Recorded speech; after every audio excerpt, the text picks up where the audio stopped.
Assalamualaikum warahmatullahi wabarakatuh. Alhamdulillahirabbil alamin. Berbahagia sekali pada kesempatan hari ini saya dapat hadir kembali dalam rangka untuk menambah pengetahuan kita tentang metodologi penelitian hukum.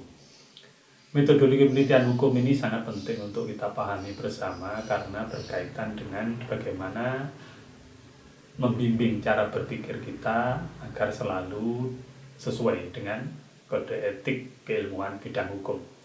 Sebagaimana saya kemukakan pada video sebelumnya bahwa metode penelitian hukum itu bisa dibentuk karena kita mempelajari metodologi penelitian hukum.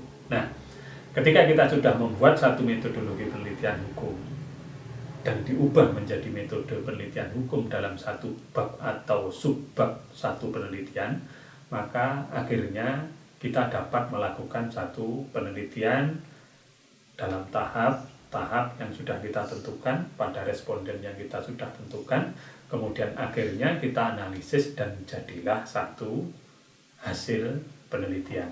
Nah, hasil penelitian itu dapat berbentuk monograf, kemudian juga dapat berbentuk artikel ilmiah, dan bahkan kalau kita sering kali mendengar di dalam satu komunitas akademik ini kita kenal adanya skripsi, tesis, kemudian disertasi. Nah, kesempatan yang baik ini saya ingin mencoba untuk membuat satu definisi apakah itu skripsi, tesis, dan disertasi, kemudian mencari perbedaannya dan juga persamaannya dalam rangka untuk menentukan apakah satu karya ilmiah itu memang layak dikualifikasi sebagai disertasi atau hanya sebagai tesis atau hanya skripsi, atau sebaliknya, apakah skripsi itu memang layak hanya sebagai skripsi atau mungkin kajiannya lebih hebat lagi karena patut disetarakan dengan tesis. Nah, inilah yang perlu kita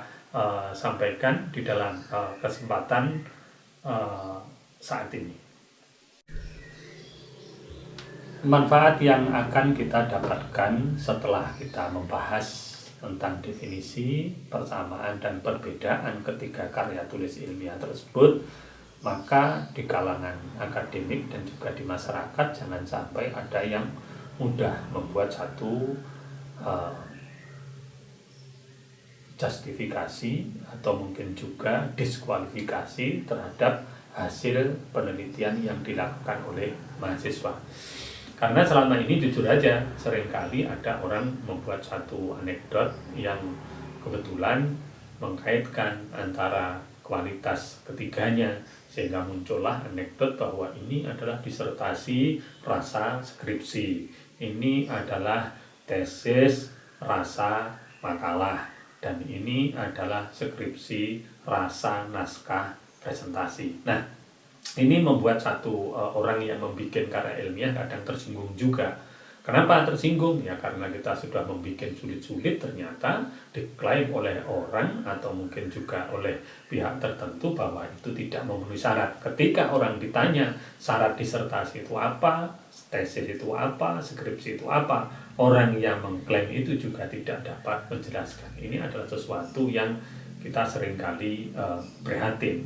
Karena itu maka pendefinisian yang akan saya lakukan ini jelas kriterianya, yaitu Peraturan Presiden Nomor 8 Tahun 2012 tentang Kerangka Kualifikasi Nasional Indonesia atau biasa yang disebut dengan KKNI, yang kemudian dijabarkan di dalam Peraturan Menteri Pendidikan dan Kebudayaan tahun 2020 Nomor 3 tentang Standar Nasional Pendidikan Tinggi.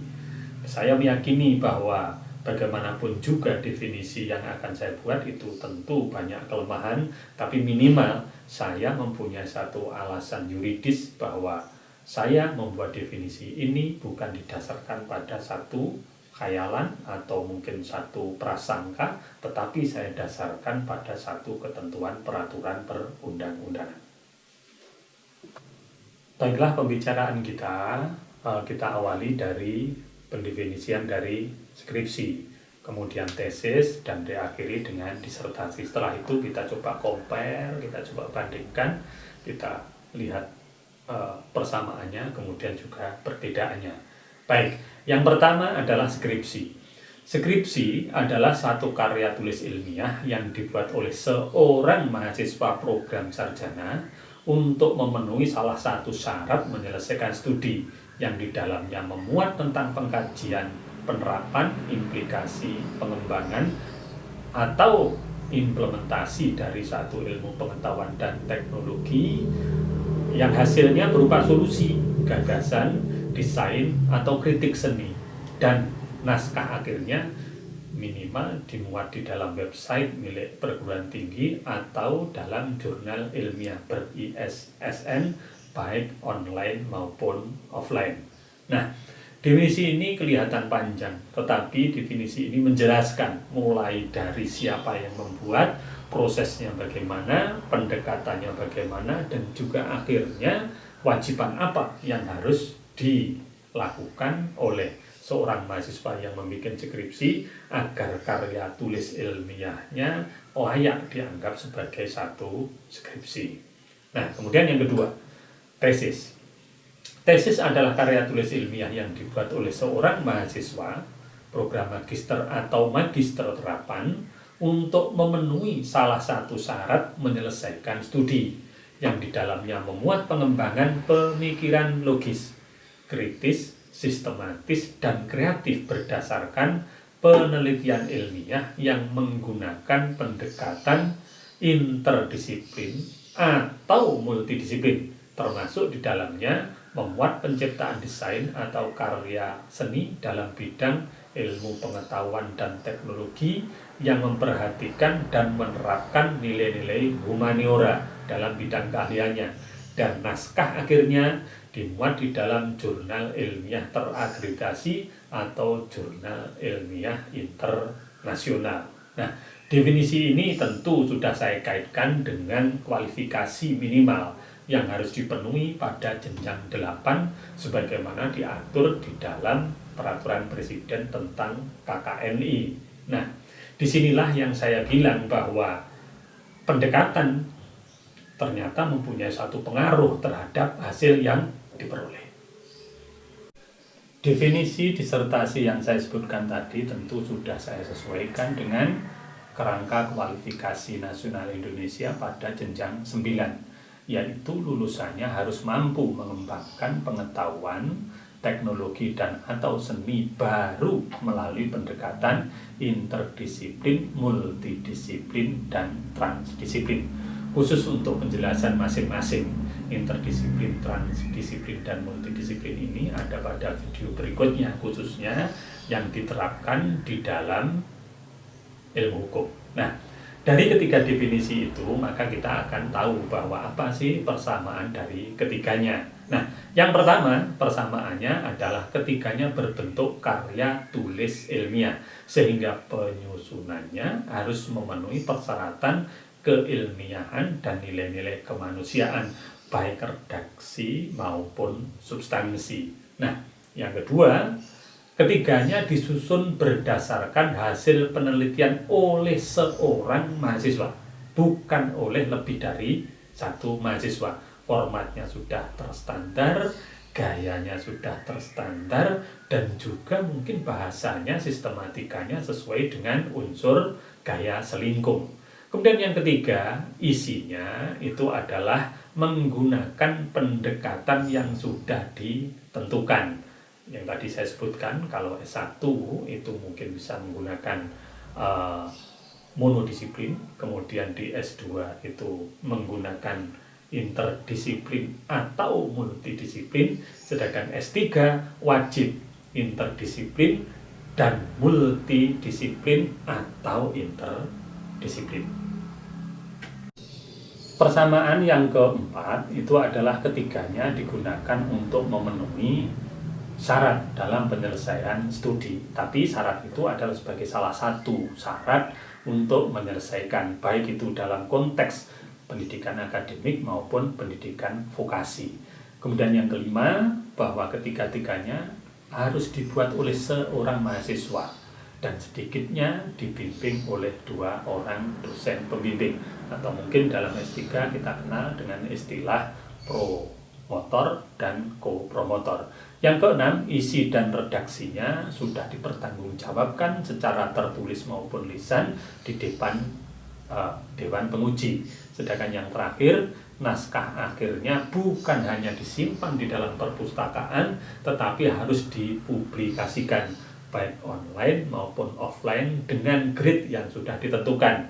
Kalau S1 itu adalah pada jurnal ilmiah ber-ISSN, kemudian kalau S2 itu minimal pada jurnal ilmiah terakreditasi nasional, kemudian yang S3 itu harus dimuat di dalam jurnal ilmiah internasional berreputasi. Sedangkan perbedaannya dari ketiganya dapat kita bedakan berdasarkan 5 pembeda. Perbedaan yang pertama itu saya dasarkan pada jenjang mahasiswa yang menyusun.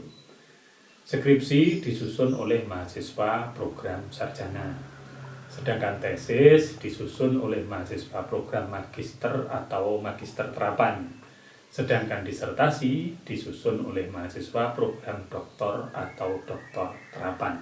Nah, jadi ini adalah pembuatnya. Kemudian yang kedua itu adalah didasarkan pada proses dan fokus penelitian. Kalau skripsi, maka kajiannya itu pada implikasi dari pengembangan atau implementasi dari ilmu, pengetahuan, teknologi, dan seni. Jadi titik tekannya itu adalah pada penerapan. Sedangkan tesis itu adalah mengembangkan pemikiran secara logis, kritis, sistematis, dan kreatif, termasuk menciptakan suatu desain.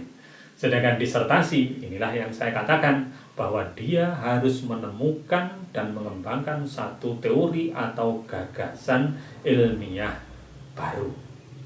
Sedangkan yang ketiga, pembedanya didasarkan pada pendekatan yang digunakan. Sederhananya, kalau skripsi itu cukup dengan pendekatan monodisiplin. Kemudian kalau tesis itu menggunakan interdisiplin atau multidisiplin, sedangkan disertasi wajib menggunakan interdisiplin dan multidisiplin atau transdisiplin. Baik, untuk perbedaan yang keempat, dasar pembedanya adalah hasil akhir dari sebuah penelitian. Kalau skripsi hasil akhirnya berbentuk solusi, gagasan, dan atau juga kritik. Tetapi kalau tesis harus merupakan suatu bentuk pengembangan pemikiran dan juga termasuk pembuatan desain yang baru. Sedangkan disertasi hasil akhirnya berbentuk suatu temuan atau pengembangan teori atau konsepsi atau gagasan ilmiah baru sehingga dapat memberi kontribusi pada pengembangan ilmu dan pengembangan ilmu serta teknologi. Nah, kemudian yang kelima, media publikasi naskah akhir sebagai suatu luaran.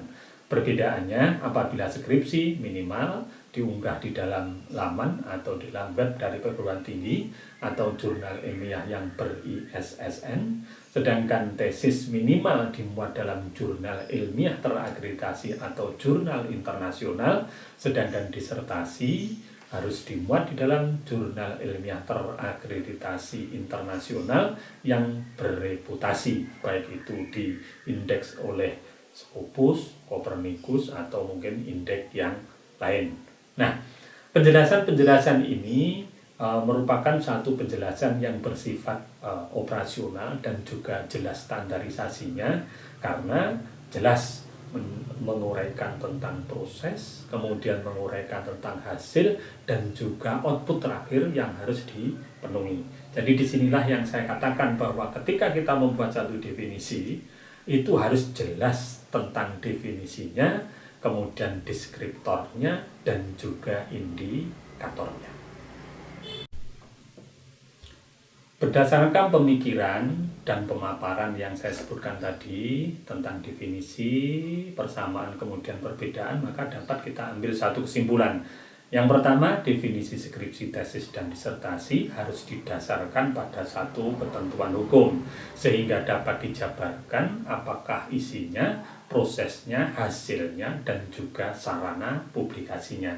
Kemudian yang kedua, setelah kita memahami tentang perbedaan, maka hendaknya sivitas akademika dan juga masyarakat tidak terlalu gampang membuat satu justifikasi dan juga membuat suatu ketidakpercayaan terhadap satu karya ilmiah yang dihasilkan oleh mahasiswa. Karena apa? Ketika kita membuat justifikasi, maka harus jelas indikator dan deskriptornya. Ketika kita membuat suatu ketidakpercayaan, maka kita bisa menunjukkan bahwa ini kurang sempurnanya, ini yang tidak memenuhi syarat, dan ini yang tidak mempunyai standar yang jelas. Kemudian yang selanjutnya, definisi dari skripsi, tesis, dan disertasi ini menjadi satu hal yang perlu kita perhatikan. Karena apa? Semakin banyak pendekatan yang digunakan, maka semakin tinggi grade atau tingkatan dari karya tulis ilmiah tersebut.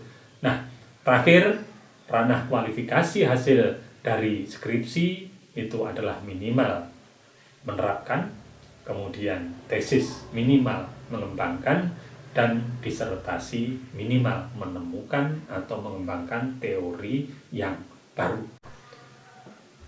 Itulah yang bisa saya sampaikan di dalam kesempatan ini tentang pengertian, persamaan, dan perbedaan karya tulis ilmiah dalam bentuk skripsi, tesis, dan disertasi.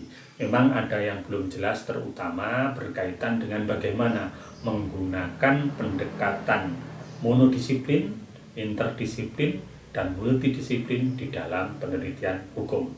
Untuk penjelasan itu, maka dapat disimak dalam video yang selanjutnya yang khusus membahas mengenai penggunaan pendekatan ilmiah di dalam penelitian hukum, baik itu penelitian doktrinal, non-doktrinal, maupun kombinasi dari keduanya. Terima kasih. Mohon maaf. Assalamualaikum warahmatullahi wabarakatuh.